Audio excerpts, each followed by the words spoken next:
नमस्कार दोस्तों, मेरा नाम प्रवीण त्यागी है। आज हम बात करेंगे इलेक्ट्रिक व्हीकल काम कैसे करता है और मोटर और एनर्जी स्टोरेज कैसे होता है। टू फंडामेंटल कैरेक्टरिस्टिक हैं कोई भी गाड़ी की। एक तो उसमें मोटर कौन सा है और एक उसमें एनर्जी कैसे स्टोर हो रही है। एनर्जी स्टोरेज इलेक्ट्रिक व्हीकल में हम बैटरी के थ्रू करते हैं, बैटरी को चार्ज करते हैं, उसमें एनर्जी स्टोर होता है। और अगर हम गैसोलीन इंटरनल कंबशन इंजन, तो उसका फ्यूल जो हम फ्यूल टैंक में रखते हैं वो कैसे स्टोर करते हैं। अगर हम बात करें मोटर की, तो दुनिया में दो ही तरह के मोटर हैं। हीट इंजन में इंटरनल कंबशन इंजन जो गैसोलीन और डीजल इंजन है वो हमारा हीट इंजन कहलाता है। और इलेक्ट्रिक व्हीकल में इलेक्ट्रिक मोटर है वो दूसरे तरह का हमारा इंजन है जिसे हम मोटर इलेक्ट्रिक मोटर कहते हैं।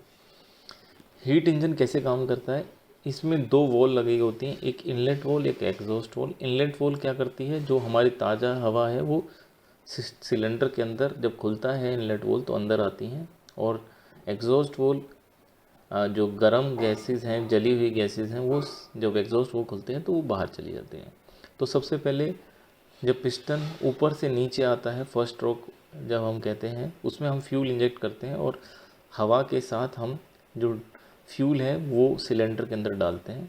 फिर दूसरा होता है कंप्रेशन, जब पिस्टन नीचे से ऊपर आता है, जो हमारी हवा है और फ्यूल है उसको कंप्रेस कर देता है। और जो एकदम टॉप पे आता है, फ्यूल इतना गर्म हो जाता है और उसमें आग लग जाती है और वो एक नीचे आता है और उसमें एक आग की तरह बम बम फटता है, ब्लास्ट होता है और जो उसको पिस्टन को टॉप को धक्का देता है नीचे की तरफ, इसको हम पावर स्ट्रोक कहते हैं। और हमने एक फ्लाई व्हील दिया हुआ है जो मोमेंट ऑफ इनर्शिया को स्टोर करता है। पावर स्ट्रोक 4 स्ट्रोक में एक ही है और बाकी 3 स्ट्रोक वो इनर्शिया एनर्जी के कारण घूमते हैं, कंप्लीट होते हैं बाकी के 3 स्ट्रोक। तो जब पिस्टन आग लगती है पावर स्ट्रोक में, तो पिस्टन ऊपर से नीचे आता है। और ये जैसे आप साइकिल चलाते हैं पैडल, तो पिस्टन एक पैडल की तरह है और वो साइकिल का टायर घुमाता है, ऐसे ही क्रैंकशाफ्ट को घुमाता है जब आप पेडलिंग करते हैं। उसके बाद जब पिस्टन नीचे आ जाता है और गैसेस सिलेंडर में भर जाती हैं चली हुई, तो जब पिस्टन नीचे से ऊपर आता है एग्जॉस्ट वॉल्व खुल जाती है और एग्जॉस्ट बाहर आ जाता है। तो इस तरह हमारा हीट इंजन काम करता है।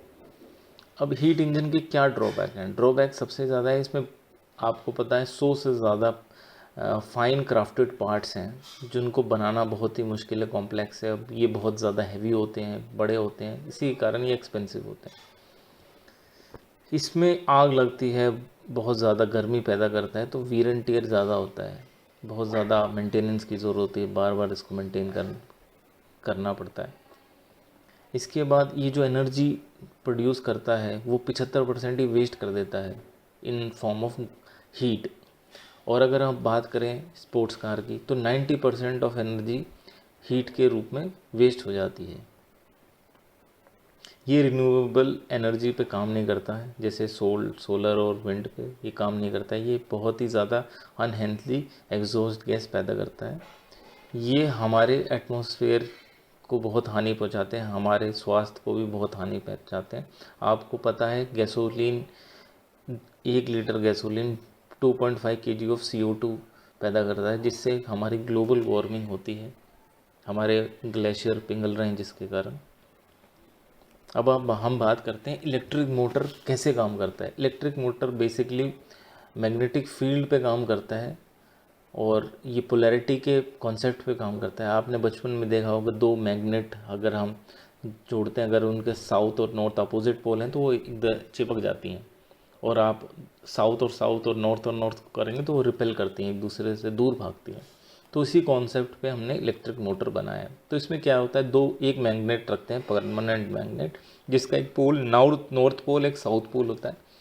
और जो एक मैग्नेटिक येलो में जो दिख रहा है आपको, एक मैग्नेटिक फ्लक्स पैदा करता है नॉर्थ टू साउथ। और हम इसके बीच में एक कॉइल प्लेस करते हैं जिसको हम बैटरी से सप्लाई देते हैं। इसमें 2 बुश होते हैं, अगर वो कॉइल घूमती है तो उसकी पोलैरिटी चेंज होती है। तो हम हमेशा क्या करते हैं, जब ये कॉइल साउथ के पास आती है तो जो पोल होता है वो साउथ होता है, जो वो रिपेल करता है, तो रिपेल करता है वो ऊपर जाता है। तो ये मोशन कंटिन्यूसली चलता रहता है, हम पोलैरिटी चेंज करते हैं तो मोटर घूमती रहती है। तो इस तरह हमारा ये मोटर काम करता है। अब मोटर काम तो करता है, पर इसके एडवांटेज क्या है? एडवांटेज ये है कि इसमें सिर्फ एक ही मूविंग पार्ट है। आपने देखा है कॉइल ही है जो घूमती रहती है। तो इसके कारण क्या है कि उसमें वेयर एंड टियर कम होता है, छोटा होता है, कॉम्पैक्ट होता है, सिंपल डिज़ाइन होता है, मेंटेनेंस की इतनी ज़्यादा ज़रूरत नहीं होती है और ये बहुत लंबे समय तक टिकता है क्योंकि इसमें ये वेयर एंड टियर ही बहुत कम है, तो काफ़ी लंबा समय तक चलता है। एफिशिएंसी अगर हम बात करें तो 100% के आसपास इसकी एफिशिएंसी। अगर आप ब्रेक से भी आप चार्जिंग कर लें बैटरी को तो बहुत 100% के क्लोज में इसकी एफिशिएंसी आ जाएगी। अगर हम बात करें हमारी एवरेज कार जो हम यूज़ करते हैं डीजल पेट्रोल की, उससे 4 गुना बेटर है। और अगर हम स्पोर्ट्स कार से बात करें तो 20 टाइम्स बेटर है क्योंकि ये 100% क्लोज टू इसकी एफिशिएंसी 100% है। बहुत ही ज़्यादा अच्छा एक्सेलरेशन है इसका और ये रिन्यूएबल एनर्जी पे काम करता है और इसमें कोई किसी तरह की एग्जॉस्ट गैसेस नहीं होती। तो आपने देखा कि हर तरह से इलेक्ट्रिक मोटर जो है हीट इंजन के कंपेयर में बेटर है। पर हमारा ये सवाल है कि हम ज़्यादातर आसपास आप देखेंगे तो हीट इंजन ही यूज़ करते हैं, डीजल पेट्रोल की गाड़ियाँ ही देखते हैं। तो क्या कारण है कि हम इलेक्ट्रिक मोटर के बजाय हम हीट इंजन? तो इसका जवाब है energy storage. Energy storage electric vehicle में करना बहुत ही डिफ़िकल्ट काम है और फ्यूल एज़ कम्पेयर टू हम अगर फ्यूल को देखें तो बहुत बढ़िया तरीका है एनर्जी स्टोर करने का। तो इसीलिए हम फ्यूल वाली गाड़ियां हम ज़्यादा यूज़ करते हैं क्योंकि बहुत आसान है फ्यूल को स्टोर करना। आप अगर देखें कि हमें कितना वेट लेना पड़ेगा एक एनर्जी को पैदा करने के लिए, तो जब हम बात करते हैं 1 लीटर अगर हम बात करते हैं तो इसमें 12,000 वोट आवर पैदा होती है एनर्जी अगर आप 1 लीटर गैसोलीन को लेते हैं। इसी कंपेयर में अगर आप कंपेयर करेंगे 1900 में लेड एसिड बैटरी थी तो वो सिर्फ 10 वोट आवर पर केजी एनर्जी पैदा करती थी, तो वो 1200 टाइम्स ख़राब थी अगर आप कंपेयर करें गैसोलीन से। इसी तरह जो 2000 में हमारे पास बैटरी थी, जो आप फ़ोटो देख रहे हैं 2000 में जो हम बैटरी थी लेड एसिड, वो 35 वोट आवर पर केजी प्रोड्यूस करती थी, जो 350 कंपेयर में पेट्रोल डीजल के ख़राब है। अब जो